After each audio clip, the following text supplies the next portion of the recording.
এই দুপৰীয়া বজাৰৰ পৰা আহি থাকোঁতে বহুত মাছ সাৰি থকা দেখা পালোঁ। তাকে লগৰ মিণ্টুক কৈ জাল এখন এৰেঞ্জ কৰি আনি পেলাই ইয়াতে মাছ মাৰিবলৈ আহিলোঁ। দেখিছোঁ এইটো দেখোন আমাৰ এতিয়া অসমত গোটেই তলপাৰ লগাই থকা টাইগাৰ ফিছটো। এইটো কোনোবা দুষ্ট চক্ৰাটো নিশ্চয় পেলাই যোৱা বুলি পেলাই সন্দেহ কৰি পেলাই আপোনালোকক জনালোঁ। চ' এতিয়া কিবাকৈ ৰাইজে মিলি পেলাই আমি অলপমান উঠাইছোঁ।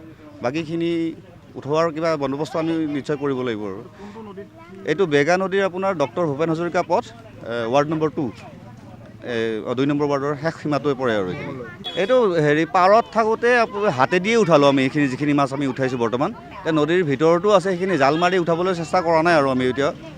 আকৌ এইটো মাছ যিহেতু জাল চাল ফাটি যোৱাৰ চান্স থাকে, বাঁহ চাহ বহুত আছে। এতিয়া এইটো কোনো নাখায় কাৰণে সিহঁতে জাল নামাৰোঁ বুলি পেলাই ক'লে। তথাপিতো হাতেদি যিখিনি আমি পাৰোঁ সেইখিনি আমি উঠাই আছোঁ বাৰু এতিয়া বৰ্তমান।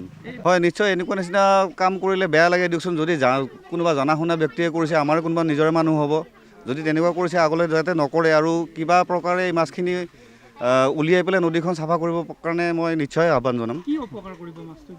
এইটো মই জানাত এই আমাৰ থলুৱা যিমানখিনি মাছ আছে তাৰ পোনা আৰু কণী খাই শেষ কৰিব। আৰু যোনখিনি ঠাইত বসবাস কৰে অন্য মাছ আৰু থাকিবলৈ নিদিয়ে বুলি মই যিমানখিনি পাইছোঁ আৰু পঢ়িছোঁ। নাই, আজি বৰ্তমান এতিয়া আপোনাৰ 2-2:30 বজাত মই দেখা পাইছিলোঁ। মষ্ট প্ৰবেবলি 1:30-2 বাজিব। তেতিয়া সেনেকুৱা সময়ত দেখা পাইছিলোঁ। আজি এইখিনিতে দেখা পাইছোঁ, বেলেগ জেগাত আৰু ঠাই দেখা নাই মই।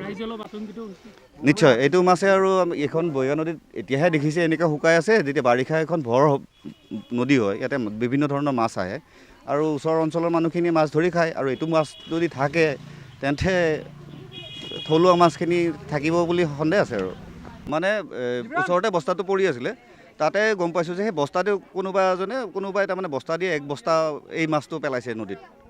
পিছলৈ আমি সেইটো কথা গম পাইছোঁ। এতিয়া কোনে পেলাইছে তাৰ ওপৰত সন্দেহ কৰিব পৰা নাই বৰ্তমানলৈকে। অলপমান বিচাৰ খোচাৰ কৰিব লাগিব তাৰ বাবে।